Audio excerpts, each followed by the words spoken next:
Okay, so it's me again, OJK Greasy. This is episode 2 of OJK Greasy's Internet Confessions. Today is Friday, January 23rd. It's 9:12 p.m. and yeah, I put this off today. I put it off a lot. You could tell I'm not a social media aficionado. It's not really something I'm passionate about, so yeah, I had to turn it into a diary to get myself to commit because I do love to write, so it's just an oral writing instead. But yeah, I realized I didn't finish the rest of my story last time yesterday. So basically, hmm, actually, should I start there? I feel like I should start with something else. Okay, so I just went to the grocery store. Well, not grocery stores, the pharmacy near me to get some bleach so I could wash my whites and picked up some popcorn too, because why not? It's Friday night. Let's get a little popcorn going. Um, but yeah, the bleach was pretty small, but it was 150, like $1.50. And I mean, that's a great deal. It just had me thinking, I mean, per se, I've never been up north to the far north to the territories.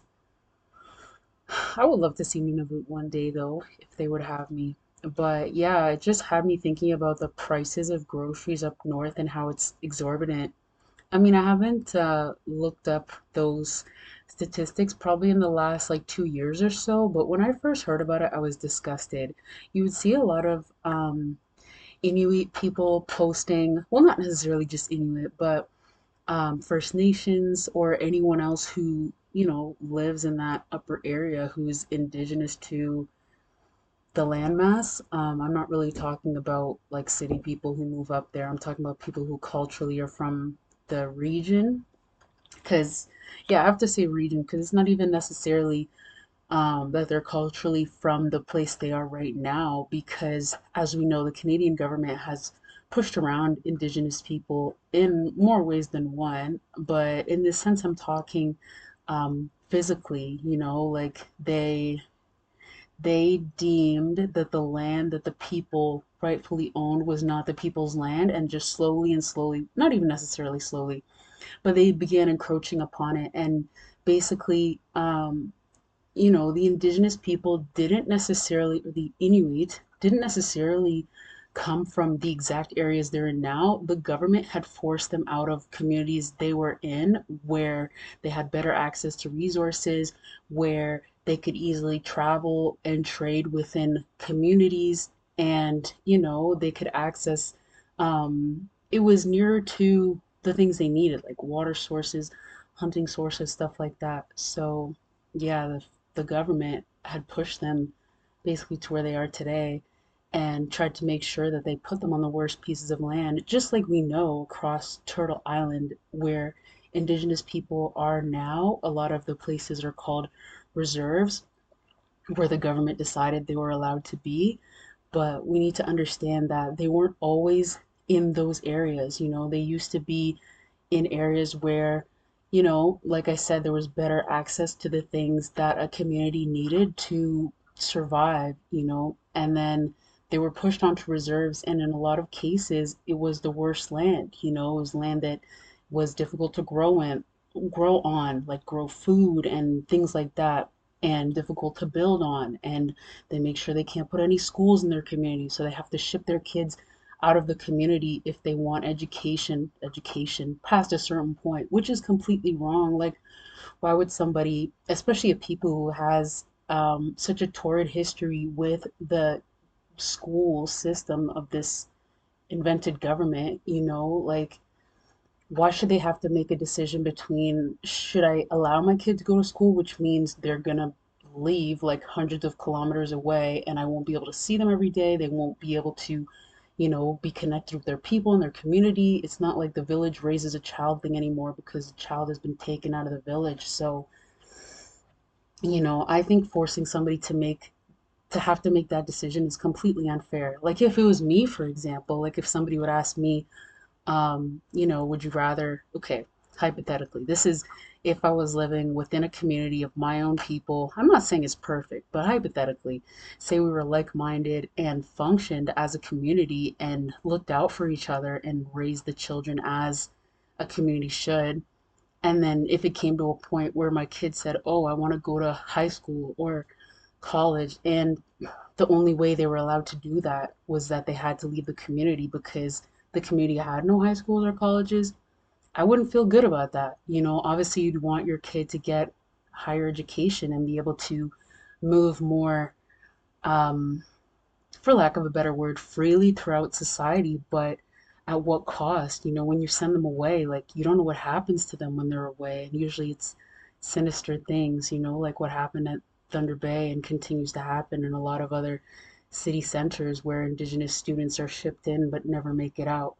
So, yeah, I don't know. It just had me thinking about that because there's a lot of videos online where you see Inuit people, for example, or people who live in the area, Indigenous people, and they talk about how their groceries is like $1,000 for like a little bit of groceries. They'll show you what they got. They're like, yo, this is 6 bills. I paid 6 bills for this.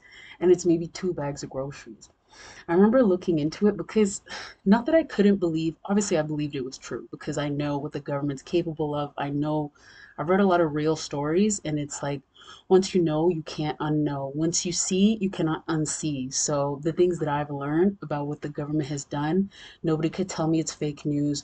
Nobody could tell me, oh, the graves of hundreds of indigenous children that are coming up are fake graves. Nobody could tell me that shit because I know what the government has done.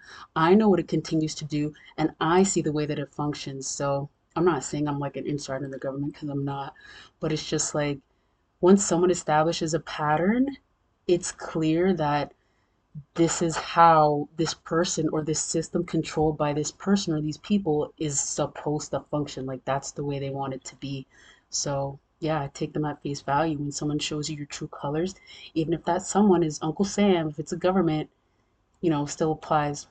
But anyway, it's just, you know, shout out to the indigenous peoples up north and throughout Turtle Island, throughout the world, who are being exploited, who are not getting what's due, who have yet to get reparations, and who are still fighting. So, hope they all know I stand with them. I got mad love for you. Rasta sending you peace, strength, love, and all the things where you need to fight the government and get what you need back. I like to think that there is a day where justice truly will come. When I was a teenager, I used to dream about like world peace and stuff like that and really sit there and plot like how do I get world peace? How do I make that happen? But um yeah, as an adult, I've had to let go of childish things and accept that world peace in that global sense is not something I can control and it's not a sustainable dream to have. Because, yo, when you're like me and you read these justice stories and you feel your heart beating fast and you feel your body getting hot and you feel this like almost borderline uncontrollable rage that just like erupts within your body and it's like you have to displace it or you feel like if you start really meditating on it, it's going to make you do some messed up stuff. So, yeah, I just want to shout out peace to the people and yeah, I sincerely, I don't want to say hope because that doesn't seem like enough. I sincerely, yeah, the English language lacks there's a lot of words in the English language that are lacking to truly express the depth of many emotions and many speculations. Um, but yeah, I don't want to say hope, but I truly, I don't know, desire, manifest, maybe manifest is better. Manifest that the people shall get their due one day, if not now, today, well, obviously not now, today, but soon enough. Sorry, just had to check on those baby dogs. But yeah, to me, there's nothing right about that. And then when you hear that these grocery companies up north, like the ones who own the grocery stores, I could be wrong, but I think it's Loblaws who owns a lot of the grocery stores up north, or like the big, I don't know, big box grocery stores. I don't know if you would call them that. But there's subsidies because they say, oh, groceries are expensive. Okay, we're going to do something to help the people. And they're not really trying to help the people because it's, a big corporation. But they give subsidies for groceries. But the thing is, get this, take this one in slowly. They do not give the subsidy to the people who are buying the groceries. They give the subsidy to the grocery company. Tell me how that makes sense. So they're charging up the wazoo in prices. The people are over here like we're being extorted for groceries. And then the government comes in like, okay, we're gonna help. They come in with their big bag of money like a leprechaun riding down a rainbow, and they go straight to the big box company, dump that money there, and skirt all the way back to Parliament while the people are still here in the middle like, what? I hate all these solutions that are not solutions, or all the things masquerading as solutions um, to social issues that are like these issues are the foundation of what Canada is. And there's this distorted perception of what is Canada. And a lot of people, well, I don't want to say a lot of people, but I'm sure there are quite a few people who don't even know that Canada has an Indigenous population. Like some people don't know that. Some people I don't know. Some people, well, I guess they don't want to know, which is why they don't know. But I don't know. I just find that amazing. At this my big millennial age, people are still coming through being like, "What? I didn't know." Like I didn't know Canada had a native population. Like, how did you not know? But I guess, yeah, I don't know. I don't even want to try to make excuses for them. But anyways, yeah, that was my little grocery adventure. And then yeah, when I walked into the store, obviously I didn't wear this mask, but yeah, I walk in and there's security because I live in Vanier. Um, actually, I probably shouldn't say that on the internet. I don't live in, oh shit. Okay. Anyways, I live in the Northern Hemisphere, but yeah, so there was security in the store. I just walked by him, and I'm walking to the aisle of what I want, and there's a homie working at the store, and he like looks at me like this as if, I'm up to something or I'm going to do something or I'm going to steal something. At this point, I'm used to it in Ottawa, but just my, I, I don't know. Like when I was younger, I guess sometimes I didn't really know what to do about it. Like sometimes I would ask like a, um, kind of like a question about it, or I would just ignore it completely. But now it's like, you know what? You're gonna do something dramatic to me, I'm gonna do something dramatic back to you.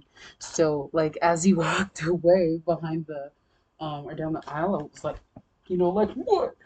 And then there's a dude at the cash who I guess saw me, and then when I went to the cash, he was like, oh, he's like, pourquoi tu comportes comme tu es fâché? He's like asking why I'm like why I seem angry or whatever. I'm like, yo, your man just looked at me up and down like I'm gonna do something, like I'm gonna steal. It's like, what? I'm like, maybe I should steal. No, I was just kidding. I was like, no, I'm just kidding.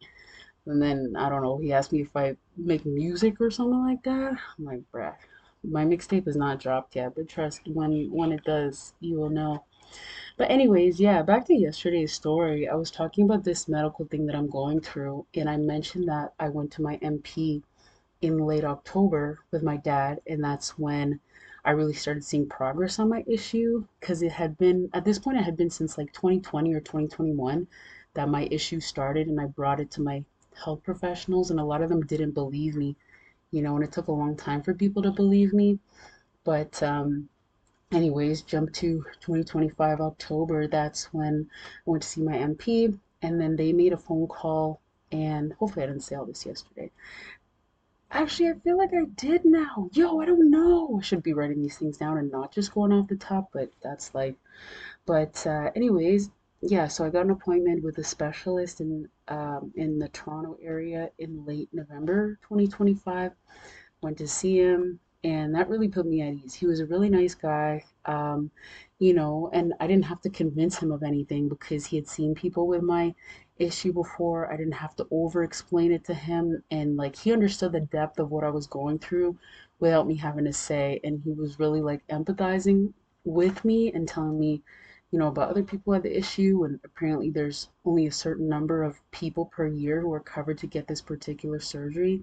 The government only funds like 30 to 50 people per year to get the surgery. So basically, yeah, he said most people end up waiting 18 to 24 months. Hopefully, I don't have to wait that long. But he really put me at ease about it. Like, it's like the first person who just like believed me, like in the first, like even before he met me, he believed me, and like meeting me didn't make him believe me less, which sometimes tended to be the case. But yeah, so then he, yeah, I saw him on that day. He submitted a request for me to get like some CT scans and MRIs and did one in December. Got a couple letters this month, and in March I have a couple of appointments, like consultation appointments and a CT scan. So I'm hoping things power through. I really would love to get that surgery this year, just like I really wanted to get it last year and pretty much based my whole year upon it. And then when that fell apart, I almost fell apart. But yeah, it's really looking good. Like at least each month I'm hearing something from them, which makes me feel like there's hope. So yeah, I feel pretty good about it. Also, the last thing I want to mention is so I went to this event with my sister 2 weeks ago, a couple weeks ago. Oh, the sounds in the background are these two little baby dogs, by the way. At least they're not fighting. But yeah, they're one is sleeping, the other one is like half sleeping. They're trying to start trouble. So yeah, I went to this event with her. She told me it was like a book release and stuff like that. It was a free event, and it was at like Archives, Library and Archives, somewhere on Wellington Street in Ottawa.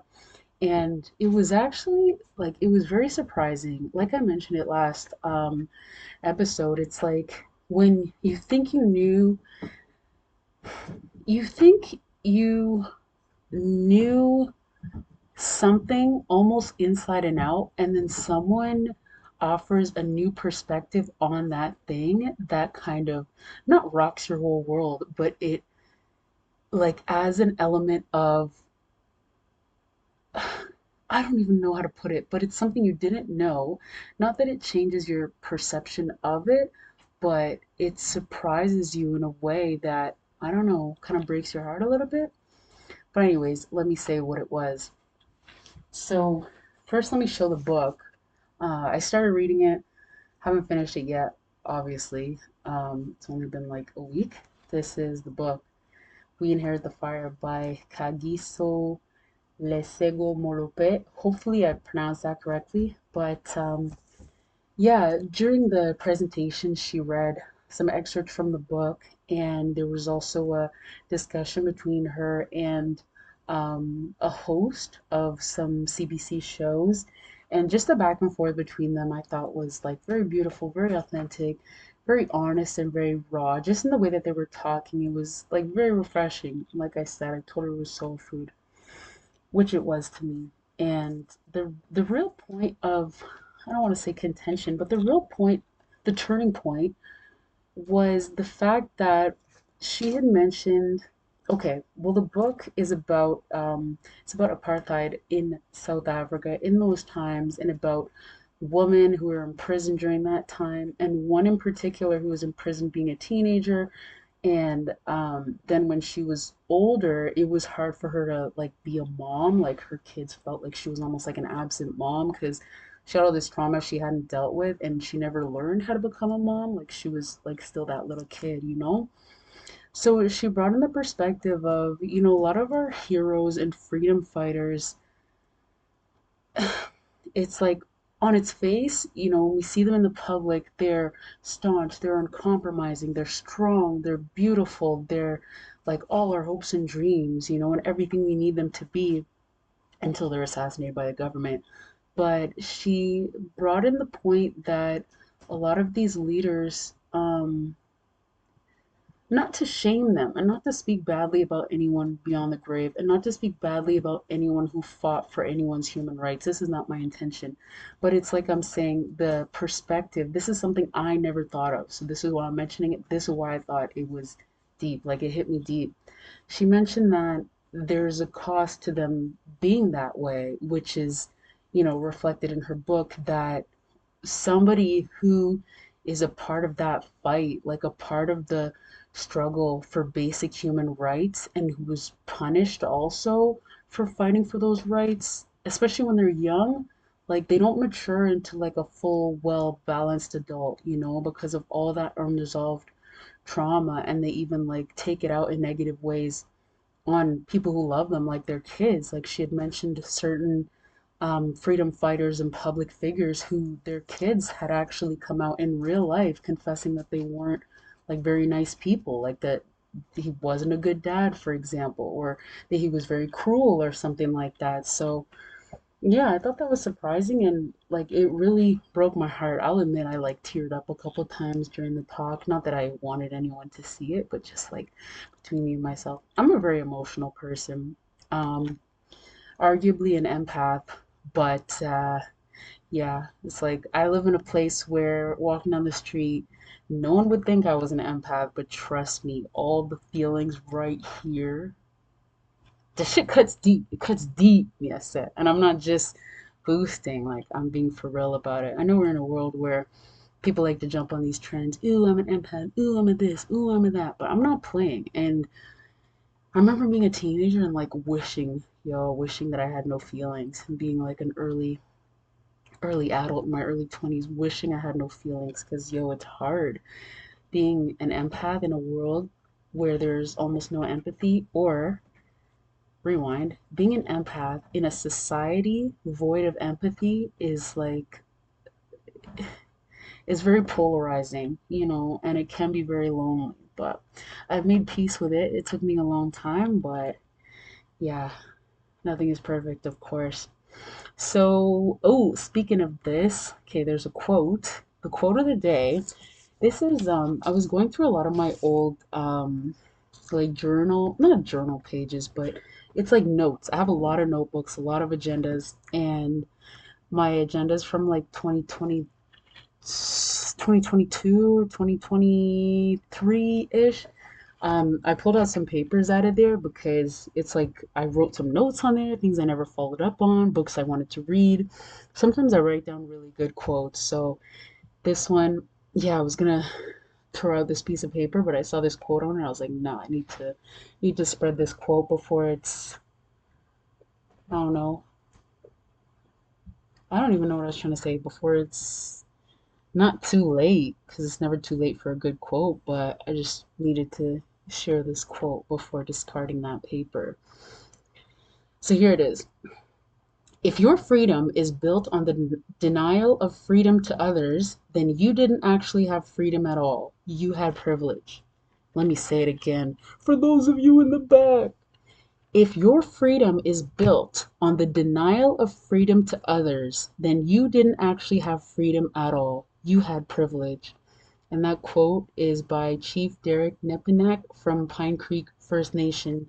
I don't have any context as to when it was said, or where it was said, but yeah, that's something that I felt was very fear worthy. Don't really have a song of the day, but artist of the day who I was bumping today, Goonew, Goonew. He's pretty dope. A lot of heavy beats, and yeah. What else? I don't have a song of the day, quote of the day. Let me check my little agenda, because yesterday I wrote some notes. I don't know if I, oops. This is how you could tell I'm a regular person filming this um, in my house from my room. No help from AI. Just winging it off the top. This is what human trial and error looks like. So, yeah, let me review this page real quick. Blah, blah, blah, blah, blah, blah, blah, blah, blah, blah. Oh, yeah, so I guess that's pretty much it. Um, Yesterday, yeah, I mean, I said I would make every episode like half an hour-ish. So, 6 more minutes? Okay, yesterday, what happened? Yeah, okay, so I mentioned how I got these two little puppies, and they're siblings from the same litter. They're both females, and people keep telling me, oh, littermate syndrome. Actually, it's like two people, actually, one person keeps telling me that, like trying to scare me, meanwhile, not helping me in any way, but just telling me like terrible things are gonna happen. So I don't know how that's helpful, but what was I saying?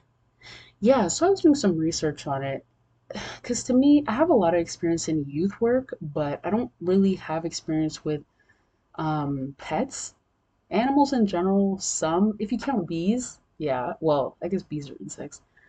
Apart from that, I'm like, what animals do I actually have experience with? Maybe not. I've always wanted goats, but never had any. Um, so what was I saying? Yeah, so I want to do the best for these puppies, right? It's like I agreed to take them, so I owe them a good life. I owe them a good chance at life. It's like, yeah, it's almost no, I don't want to, okay, I'm not trying to offend anybody who's been adopted, but to me, this is like, it's like I pretty much adopted these puppies. They're not my children. I didn't give birth to them. I didn't give her birth to a hairy dog baby. So, yeah, it's like I owe it to their mother. I owe it to them to do the best for them. And I remember, the day that I got them, I was looking at them. This was mom, like, oh, they're so cute. And I told them, I was like, yo, your mama dog, she did something beautiful. I wish I could meet her and just shout her out. Like her puppies are so beautiful. They're so cute. And then think about that trauma too, like how the mama dog is feeling. Okay, this is definitely a caveat, but this makes me think of, okay, when I was in Jamaica in what, 2023 or 2025, whichever time it was, some of my cousins, some of my family living in St. Elizabeth, they have a couple of different kinds of animals, stuff like that. They had a dog in the back, okay? It was like a Rottweiler, cute dog with the little eyebrows. And then apparently she had puppies. I was like, yo, can we go see them? Can we go touch them? My cousin said, no. Cousin says, no, you can't go near that dog. And, I was like, why? She's like, she's not friendly. And apparently she ate like two of her puppies or something. Like she ate them. So it almost makes me think in my mind, have we human beings messed with dogs so much and we have ripped the puppies away from the moms for so long that imagine that mom in particular, imagine she lost her genetic ability to be a mother dog. This is just, these are some of the things that I speculate as a genius. But yeah, I wondered that. It's like, did we take away her ability to be able to do that because we took them from her and did that for so long? But then also, in another way, I guess that could reflect back on human beings. If you think about a particular type of human being who was always raising another one's children and cleaning their house, and then you think, if it's just a hypothetical, if that type of person always had their house clean or always had their babies taken care of, if today, say they were having trouble keeping their house clean or raising their kids, or a lot of their kids were murderers and pedophiles and stuff like that, like, would that also be a linear line or a cohesive train of thought? Actually, no, that's not the question. All my thoughts are cohesive trains of thought. But it's like, is that a plausible outcome? Just something to speculate. But anyways, yeah, yesterday I was thinking about dogs and I was like, maybe I should get a trainer, at least to show me some basics as a first time pet owner. Just so I don't do anything to like traumatize them or like fuck them up for life. So yeah, and I was talking to some dude who was trying to sell me a dream. Yeah, some like independent pet trainer company. But I think what I'm gonna do is like go to PetSmart or Pet Value, something like that, sign up for some dog training lessons. Cause yeah, I was really feeling bad. Tuesday, I was like, yo, am I gonna have to give them up? Cause sometimes they fight so much. They're getting a lot better and they're so cute. And when they're separate, they're so cute. Sometimes when they're together, they're so cute too. But other times, like they just beef each other and they're like sprint around the house. Like one would try to bite the other one's face, try to bite their tail, or try to grab their head or something, or try to like bite onto them and start going like this, like that alligator death roll shit. So yeah, I don't know. It scares me a little bit, but yeah, I want to make sure they cut that behavior while they're young because I can't have any big dog growing up and terrorizing kids because, I adore children as a youth worker for a long time, as a child who, I mean, fair enough. I was going to say as a child who didn't have the childhood I wanted, but what kid had the childhood they wanted? So yeah, I have a very soft heart for children, and to have an animal that could ever hurt or endanger them, I would just have to flog myself and then jump in a pit straight to hell. So yeah, can't let that happen, and I'm gonna do my best to make sure that it never happened.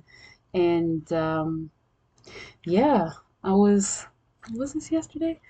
Yeah, and then oh yeah, I was talking to the guy on the phone, and he's like explaining to me, I guess, what he would do. And he was like, oh yeah, it's me and my wife. It's like basically we would come in and like, do a little presentation, teach you guys about like dog psychology and stuff like that. Because essentially, like these puppies grew up with their mom and their other litter mates, and they've been ripped away from their mother, ripped away from their family. So it's like now you have to be like the mama dog. And a lot of what this guy was saying was BS, and he was trying to sell me some yearly package, which I don't even know what the fuck that would contain. But yo, when he said that, that really stuck in my head, and oh my God, it hurt my heart so bad. I was like, just made me think of like a little kid. It was like, oh my God, it's like I tore a kid away from their mom and their family. And yo, I just went inside after my phone call because I was talking outside on the not porch. I don't have a porch. I'm not rich, but outside, like outside my front door, just above the steps, and yeah, I went inside and I like went and collected the puppies, put them in their bed, and I just cried. I just held them and cried because I felt so bad. I was like, I'm so sorry. I'm so sorry. I was like, I'm so sorry for taking you from your mom, because that was never my intention. My intention in getting these puppies was me trying to stay positive, because last year this surgery thing really ruined me. Like the fact that I wasn't able to get it, the fact that I tried in Montreal, rejected, tried in Cuba, rejected, and then people, well, like caring and loving friends and family were trying to um, help me out, like point me in a different direction. So I was looking at going to Chile near the end of the year. That's what I was looking at. And I was looking at going to Colombia, but everyone's like, don't go there, you're gonna get your organs harvested. My doctor told me if I went to Colombia for this jaw surgery that my organs would be harvested. And I told her, I was like, I don't even care. Like at this point, I don't care because I have no quality of life with like a constant pain, a tumor growing in my jaw. I can't get it out. So yeah, even the specialist who I saw in November, he was telling me about the risks of the surgery. He's like, it is possible. He's like, there's a very slim chance, but it is possible that um, some of your nerves could be permanently damaged during surgery, and like you'll never be able to use them again, which sounds pretty fucked up. And then I don't know, like I remember in the beginning too, like when I first heard it was a tumor, this is probably in like 2023. Um, And yeah, my dad was like, you have to, yeah, when I was seeing the Montreal surgeon, he's like, you have to, um, like, he's like, did you ask if the surgery would like change your face permanently or whatever? It's kind of sad because on the left side where the tumor is, I do have like a half dimple. It's like a half dimple, okay? It's not a serious dimple, and I adore dimples. So it's like if they change my face and, I lost that little half dimple, it would make me a little sad. But at the same time, I'm not gonna not do the surgery because of that, I don't even care. I was at a point too where I thought, like, I was Googling people who had my condition and the surgery and stuff, and there was this one girl they showed, they shaved her whole head. So I was thinking about that. I thought about it for a long time. I'm like, yo, am I gonna have to shave my whole head? And it's not, it shouldn't be a big deal, but I don't know, as someone with locks, like, to me, it's the spiritual thing, and I spent a long time growing my locks, and I'm proud of them, not as a flaunting thing, but like just as a part of myself, like as a part of my life, as a part of my journey. It's like a part of my story, so to have to shave them off, yeah, it would be sad. And my family, I'm just thinking how they would react. They'd be like, oh, last time we didn't see our shit or Rasta, now she about it. Yeah, I'm sure they would have something to say. They'd probably tease me, but yeah, even that in my head, I had to make peace with that being like, if they're gonna shave my head, like, doesn't even matter if that's a possibility. If it's a 0% possibility or 100% possibility, it's like I have to do it regardless. I'm not gonna be like, don't give me the surgery, leave my tumor in so I could keep my hair. what the fuck is that? Like, that's probably the most vain and idiotic thing someone would do. I'm sure today people would do that, but I'm not one of those people. Hence why I'm not showing you my face on social media, because I'm not one of those people. Anyways, I think that's the end of today's episode. What am I gonna do this evening? I mean, it's Friday night. I was supposed to send a couple emails this morning, so I might, I'll probably still type them and schedule send them for tomorrow morning. I might watch a movie since I got some popcorn. My dad told me to watch this one movie a while ago, Soylent Green, and he told me I would enjoy it. Um, just in case you don't know my movie taste, some of my primo top movies are Pumpkinhead, Killer Clowns from Outer Space, Gremlins. What else? The People Under the Stairs. That one was pretty good. Birdemic, Shock and Terror. That one's good for like the irony of it, but the special effects and imagery on that one is really lacking. Sharknado as well.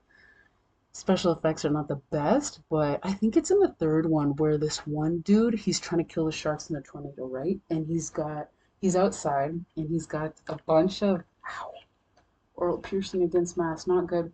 But he's got a bunch of chainsaws in his truck, in the back of his truck. Don't ask me why. It's Sharknado, okay? If you've seen it, you've seen it. If you haven't, if you don't know, you will never know. But yo, this dude had like three chainsaws in a row. This moment was amazing. Actually, you know what? Tonight I might watch the whole Sharknado series again just to see that moment because it was amazing. Yo, the man standing there like one after another, chainsaw, hit up at a shark. Second, and he just does it so poetically, like three or four in a row is amazing. If you haven't watched, okay, if you're gonna watch Sharknado, I'm giving you instructions. You must watch the whole series. Don't just stop during half of the first movie if you don't like it. Keep watching. You know what I said? Keep watching. Keep watching. Watch all of them. And yeah, then write to me and tell me all about it. Also, another thing I want to say is if you guys ever have questions for me, respectful questions, or curious questions, just don't send me any racist stuff. Don't send me any hate mail. Don't send me any like sexual material. Like, please don't send me any weird shit. Let's just have honest conversations. I was gonna say I have nothing to hide apart from my face, I guess. But yeah, we can have some real conversations. I'm a millennial, okay? So I remember days where we used to write to pen pals with your hand, okay? I remember days where we had the floppy disk to put in the computer and you could play a game only with the arrow buttons, okay? And escape. I remember CDs. Actually, no, I talked too much about burning CDs last time. But anyways, just so you get the point, I'm out here, regular person. I live in a regular room. I got two regular dogs, and I got a regular tumor in the left side of my jaw. Peace and love, homies. Catch you tomorrow. Stay alert, stay safe out there. Please, please.